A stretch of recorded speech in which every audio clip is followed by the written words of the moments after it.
The reason why it's so difficult trading is because you're competing against a fucking savage in the making. You are such a formidable adversary that you alone are the one that's holding yourself back. If you have so much built up behind your result or your week's result or a month's result. In other words, can you take a month that's negative? Can you take a month that you lost, say, I don't know, 8 to 10%? Could you take that? Now, if you're new, if you've never really lost that kind of money, then you could probably say, well, I think I could. Okay, let's go and say you have a $250,000 account and you lost $25,000. Could you stomach that? Would it be something that you would feel paralyzed by, or would you feel like, I got to get that back? I cannot have my month close negative $25,000. I can't live with myself. My spouse will ask me, my significant other. What would I say then? How would they think of me? First of all, let's get one thing straight. It doesn't fucking matter what anybody else thinks about you as a trader, because you're the person in the driver's seat. You're it. So your results are yours. And stop fucking sharing them with other people. Stop trying to do all this stuff with MyFX book. Okay? MyFX book, unless you're doing signals, okay, unless you're trading and giving out signals, there's absolutely no reason for a MyFX book. There's zero, none. And there's a young man out there, and I'm not going to say his name, because I'm not trying to kick sand in his face. I could if I was that type of guy. I'm not. But they're floundering. And I've watched him move from his verified results to now it's a high risk account, justifying why there was drawdown. That's a young man that's doing the very thing as I'm talking about right now, because he's trying to live up to a public image of himself, everybody's opinion of him, because he barked, he drew a crowd, and now he can't handle that pressure. Why would you want to make trading harder for yourself? It's already hard. It's so hard. If you look at the post I made on my Twitter right before doing this stream or space, whatever it is, I asked everyone, what would you like to ask? And there was a few ladies that asked, hey, I'm assuming they were ladies.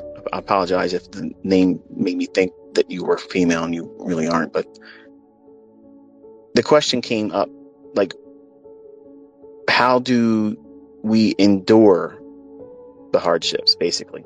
And how do you get past all that psychological barrier? And how do you keep going when it feels hard? Well, first of all, you got to give yourself permission. Like I've told my private students, like, you have to give yourself permission to do it wrong once in a while. Like, you have to do it.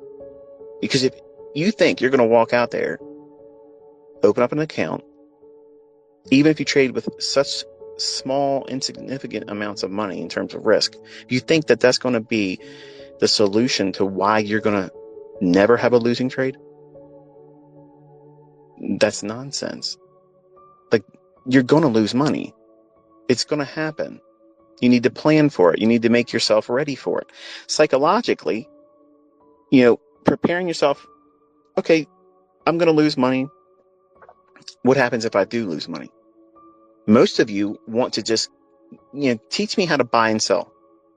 How do I know when the bias is bullish or bearish? Because if I can just have that, all I got to do is take a fair value gap. See, now we went from, if ICT could just get to the point already and tell us how to determine bias, which I've already done. I've done multiple lessons on that. But the problem is you want everyday bias.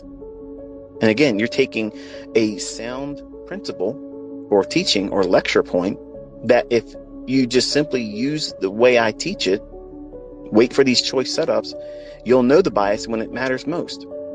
But the problem is you're impatient because you want it to be everyday bias. You want day trading to be everyday trading.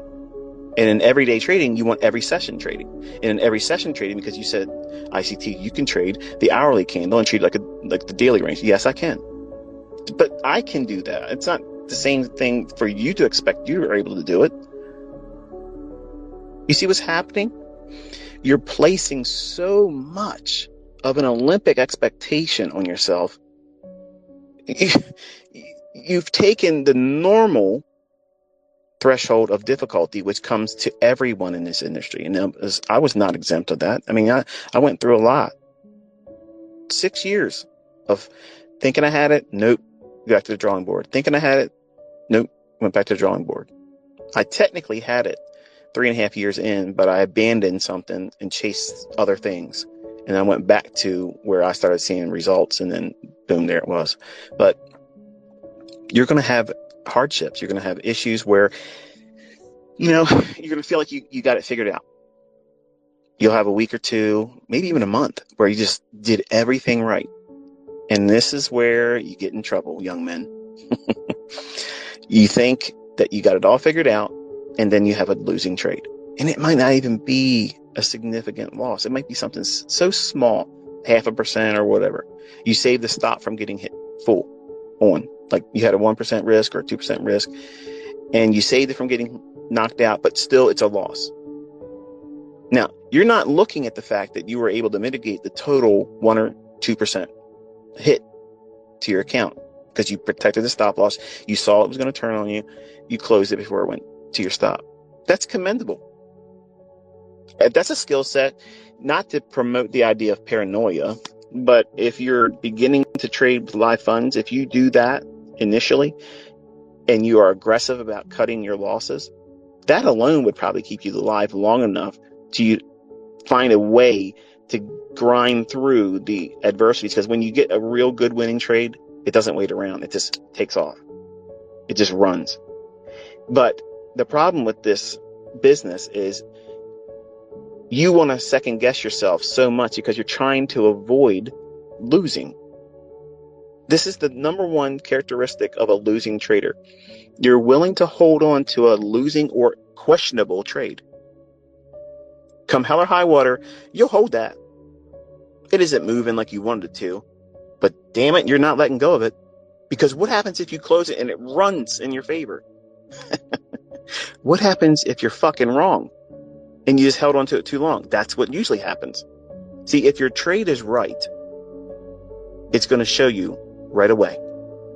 If it's, hanging around and just, beating around the bush, it's not trying to run off and move into profit for you, that's a warning sign. Either you entered too early or you have a dog. Okay, and unfortunately, holding on to a questionable position sucks because you're spending mental capital.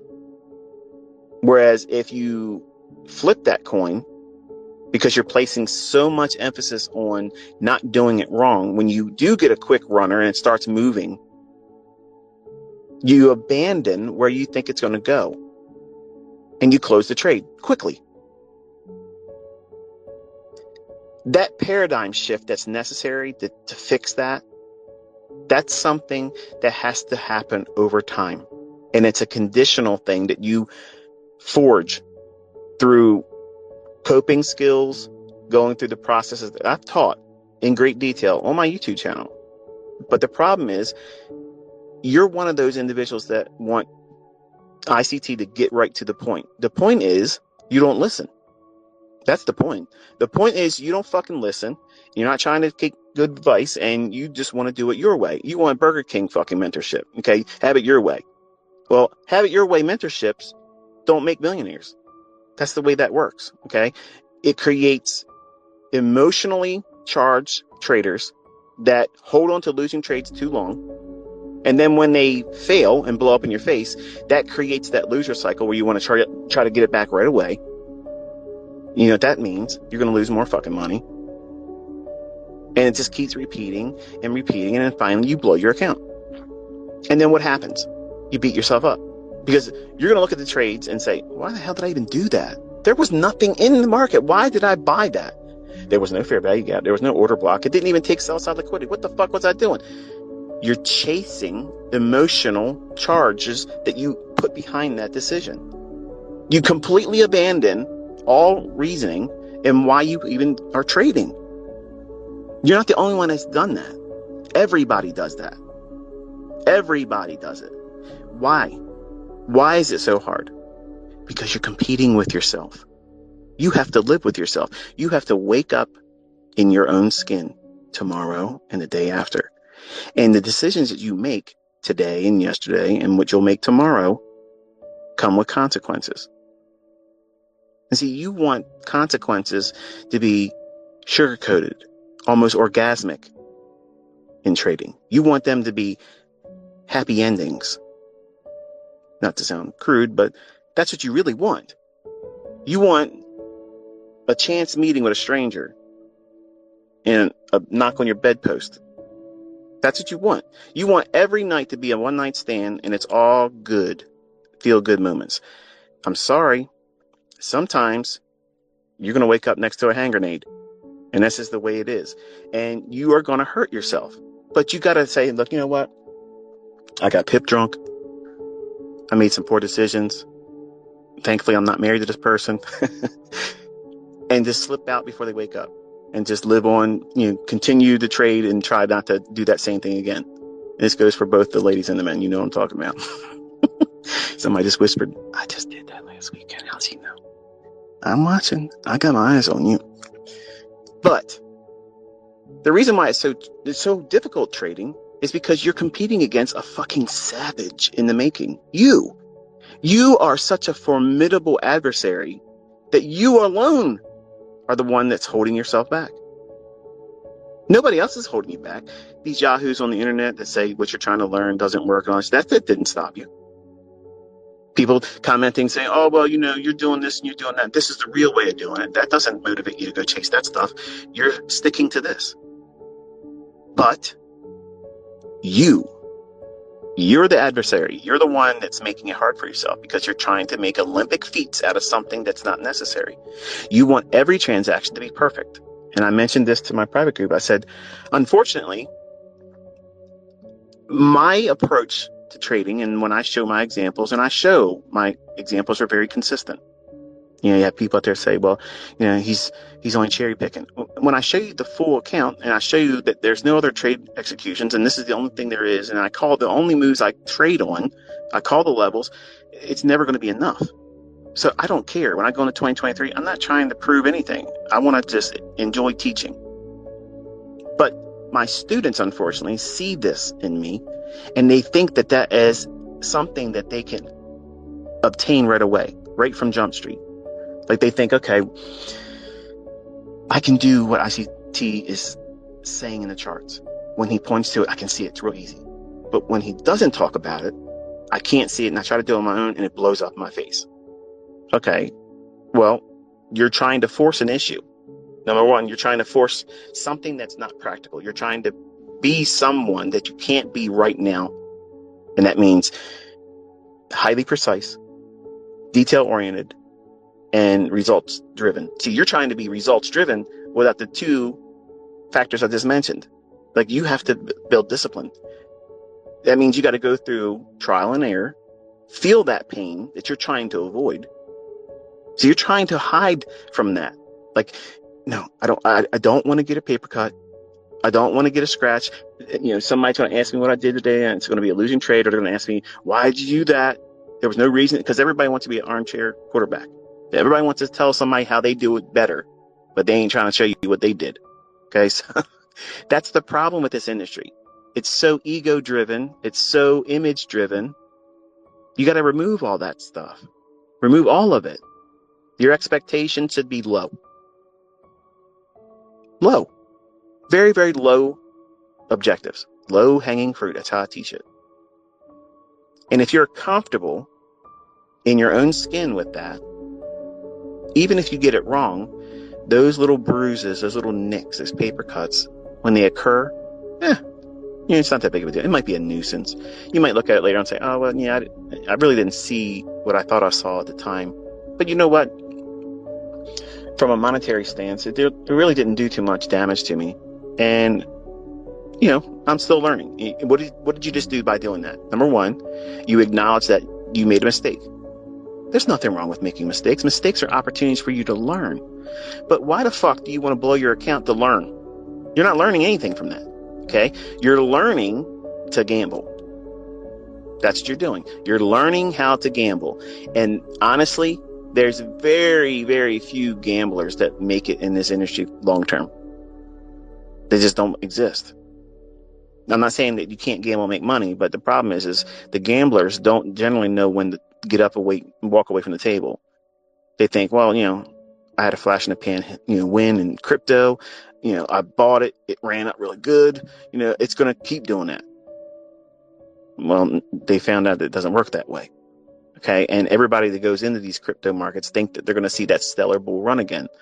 And they discovered, just like every other market, that's not what they do. Because they have unrealistic expectations. They have Olympic expectations on a market. They don't always parabolically move. And if you have a trade and you put a trade on,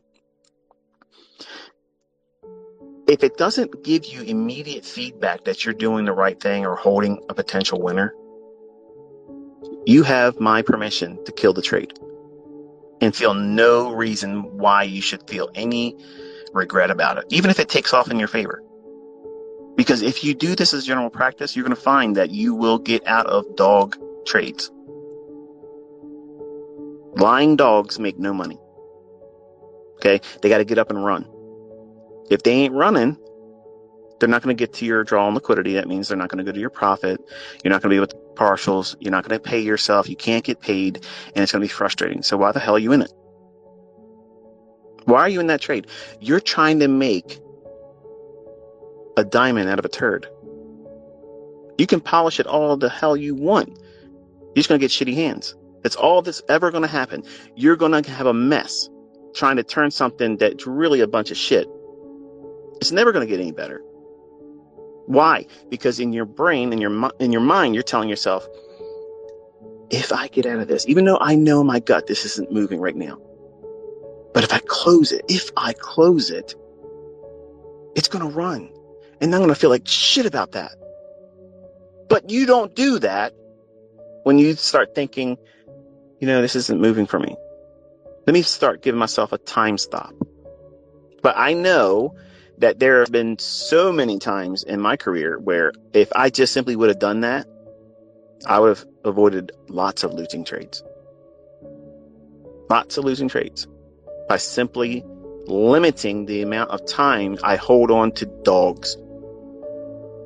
You got to let your runners show themselves. And if they don't want to join the race, move on to the next one. And yes, that means commission costs are spent and you didn't take anything out of it. So what? That doesn't feel bad when you do that. Because if it doesn't run, which that's going to be the majority of the time, but your brain is telling you it's going to run and it's going to do 500 handles.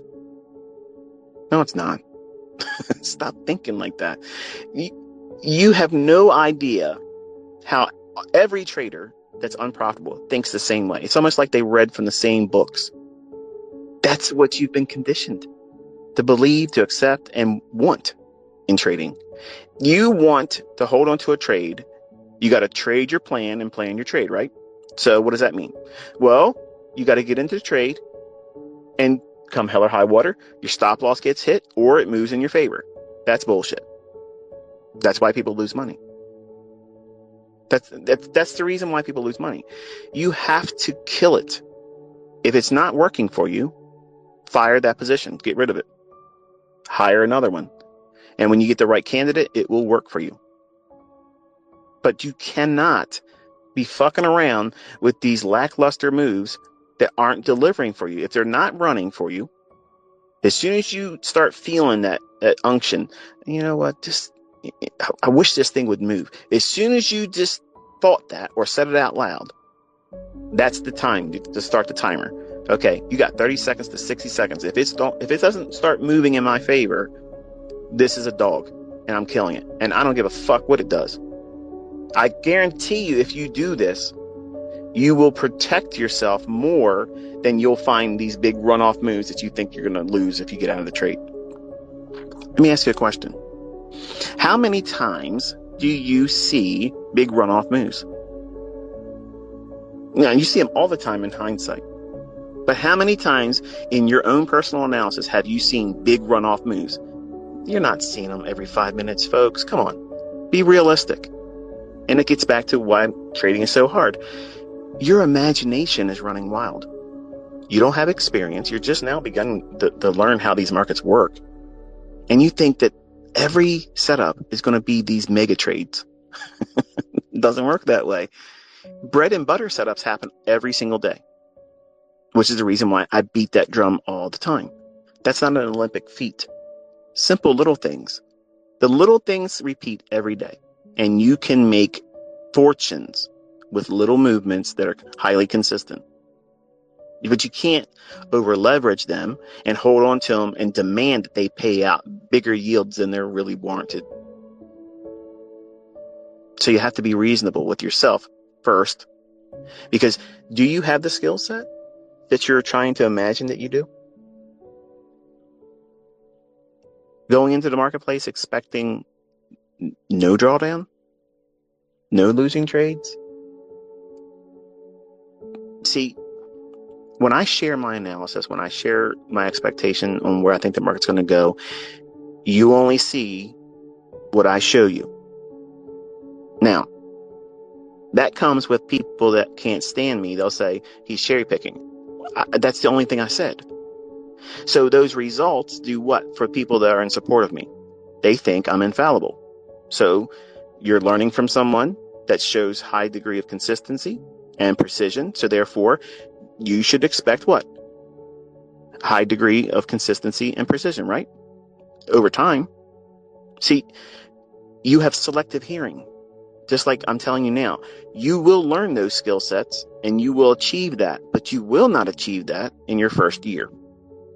It won't happen. It's going to be a lot of discovery, personal discovery, the psychological and emotional things that you got to conquer in your first year and a half are so significant, and not enough said about it. The bottom line is this: you can make it complicated, and majority of that's occurring between your ears. What you're thinking, what you're afraid of, all those things, if you stop and you simply journal all those concerns, those euphoric feelings, oh, it's going to really start moving beyond my target. How many times you got into a trade like that? You get into a trade, it moves for you immediately. So, okay, great, you got a runner now. But then it's running quickly to your objective. So then you start thinking to yourself, okay, well, I had 15 handles as an objective on SPOOs. I'm trading ES and I wanted 15 handles. It's already cleared 10 and it doesn't show any sign of wanting to slow down. This could be one of those 50 handle days. Okay.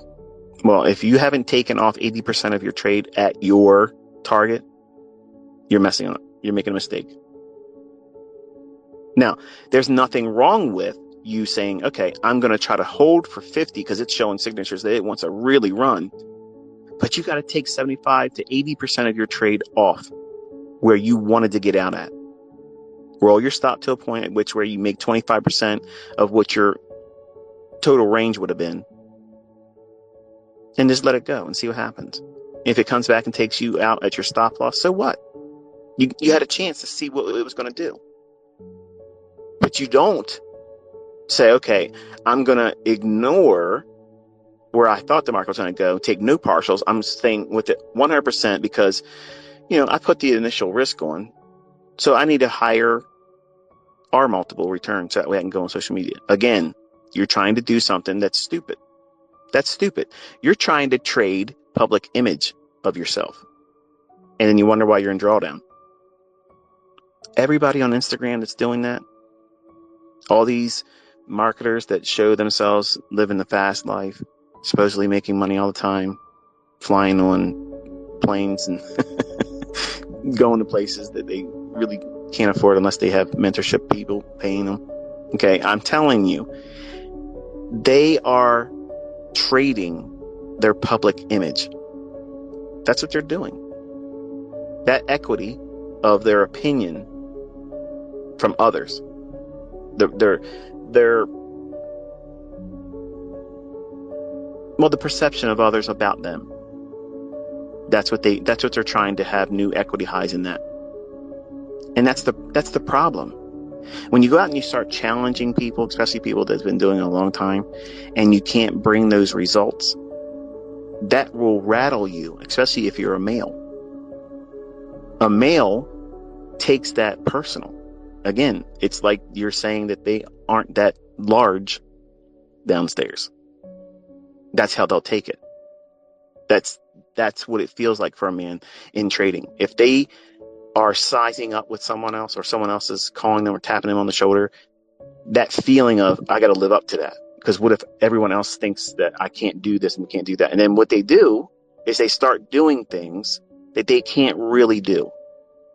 And they are regretting it. My FX books, announcing they're going to do funded challenges, all that kind of stuff. Don't do those things. If you don't do those things, I guarantee you your results will be phenomenal, because you're placing no image in the results. You have no expectations held of yourself. You're not saying, I have to hit 20%. I got to do 10% a week. I got to do 100% in a month and a half or 2 months. All those types of goals are stupid. If you haven't been trading for at least 3 years and you're trying to do stuff like that, you're really making it more difficult than it needs to be. Versus, what happens if you just try to make 2% a week? Would you be happy if you had a funded account with, I don't know, $100,000 and you tripled it over the course of a year? I mean, how many of you would be like, fuck you, I don't want $200,000. Are you crazy? $200,000? What the hell would I want to have $200,000 for? That's insulting, ICT. Why would you even ask me that? That's what some of you are basically saying without saying those words. Because you want to double your account every month. What would $200,000 a year do for someone like yourself? Would it change your comfort? Would it make things a little bit easier? How about get yourself out of debt? Well, you don't have to work very hard to get that kind of result. It's very small little micro moves that you have to do. But when you make them for the week, you have to stop. Don't place any more Olympic feats on top of you. Don't try to live up to everyone's expectations of, hey, you're an ICT student, so you should be out there killing it like ICT style. No. One good trade a week. Do it and be done.